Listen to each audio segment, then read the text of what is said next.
Hey everybody, and welcome back to the second part of the multi-part Minecraft tutorial series. If you are totally new to the game, why don't you check out my first part. You can get that link in the description or at my user channel if you'd like to subscribe as well. Other than that, today we're going to start on part 2. Part 2 is for those who have already played the game before, and what we're going to do today is talk primarily about how to get set up quickly and how to get set up effectively before nightfall and before you start having zombie and skeleton problems. Since we were just messing around in the last one, we're going to start up a fresh new world, and we're going to hope for something good here. The first thing we always want to do in any of these worlds is find trees and cut down some wood. The more the better, because it is absolutely your basis for starting up an effective game. Not only does it give you a workbench, but it gives you sticks for handles for tools, and it gives you everything you really need. And so we're lucky enough to spawn right beside a tree here. And so what we want to do is just clean this thing right out. We want to grab, I got a sapling too, get the tree all the way dead, all the way down, and we'll get a couple more as well. We don't want to have to worry too much about wood later on, because we are going to need a lot of it. For the first night, we probably don't need too much. Maybe 8 or 10 logs should do just fine. After this, we want to make a workbench, and we don't want to put it down just yet. What we want to do first is find some place to be a home base. The most important part of surviving effectively in this game is to establish a house, basically, a home. And that can take all sorts of different forms. It can be just your basic built-up house. It can be a hole. It can be like a cave. You can make a castle.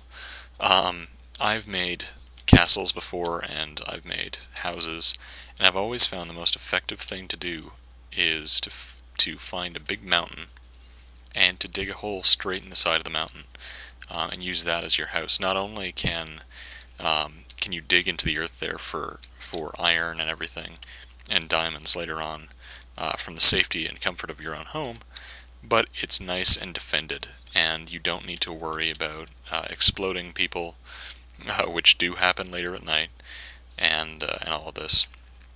Ideally, you want some rocks. Rocks offer a lot of great protection, and right here seems like a pretty great place. Now, the problem with this is that it is a little bit far from spawn, and so when you die, you're going to have to cross a mountain. But that's okay. When we're done with this, we can sort of, hop through the mountain, or perhaps make a side door later on. So for right now, we're going to make a workbench. This is not going to be placed permanently. We are going to pick it back up and put it inside the house. But for now, we just need some basic tools. And so what we're going to do is make some sticks and some handles, and we're going to make a pick. And a pick is really the only tool you need to make when you just have wood, because everything is way more effective with stone. And eventually, you're going to have a whole whack of it to worry about, and so you'll never need to make wood tools again. And so starting right here, suddenly my wooden pick is obsolete, because we're going to go back and make a stone one. And it's going to be way faster, and it's just going to be better. And from there, we can make all the tools that we want, and that's great. Now what I've done here is I've made a bit of an opening. I'm actually going to make it even further, and the person that you're on right now is 2 blocks high, and so you want to make a long hallway.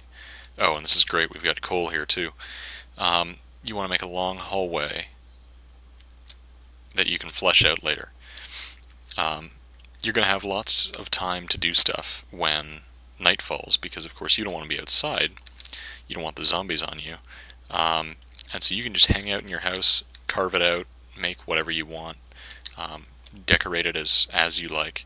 But for now, we just want a little bit of an opening here so we can put our tool benches and our furnaces and all the other stuff that we're going to need. Notice that I have way more rocks than I will ever need at this point.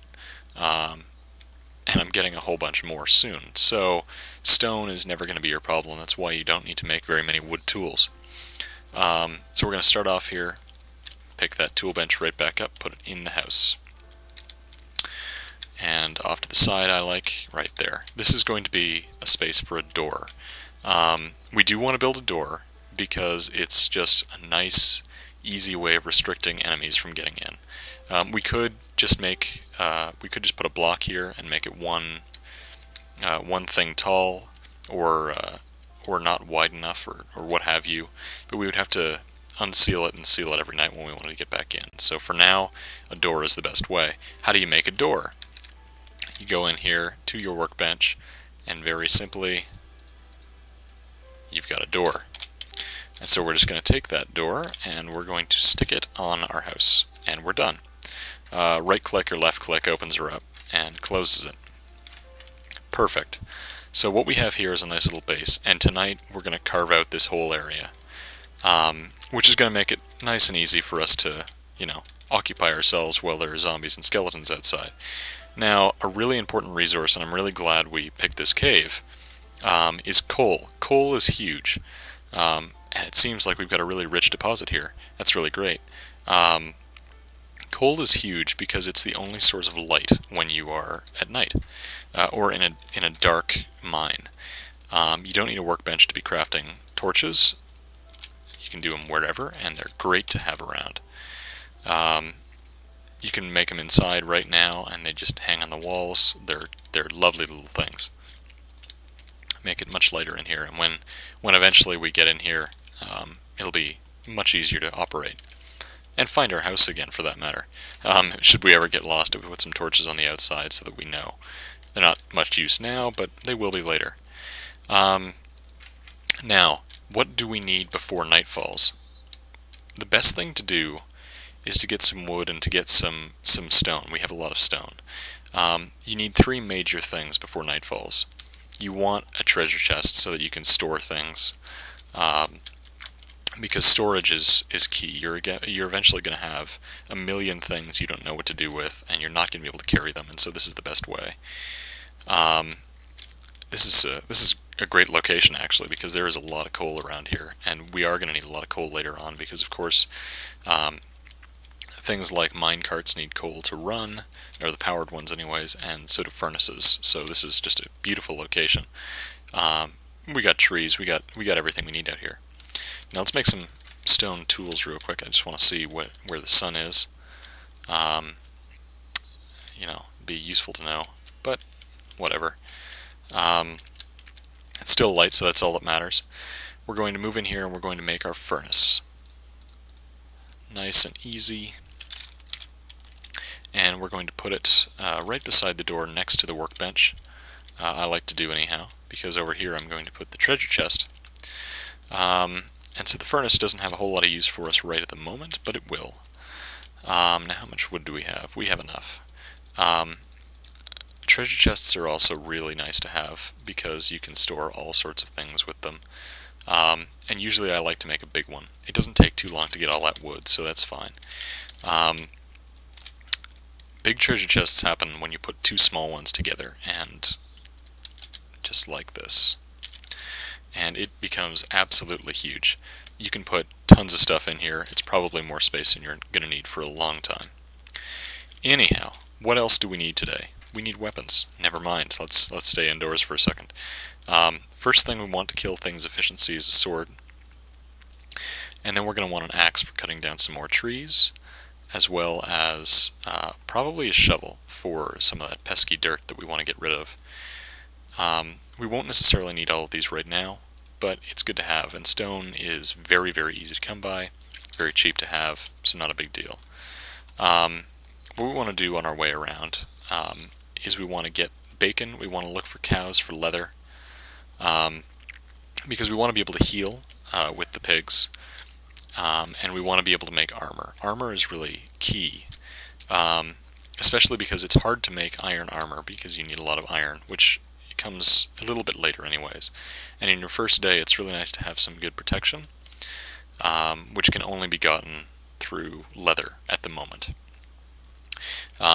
as lovely as our starting area is for coal and a nice house, which we can see from here, we seem to be sort of lacking in cows. And so, oh, never mind, there seems to be one right outside our house.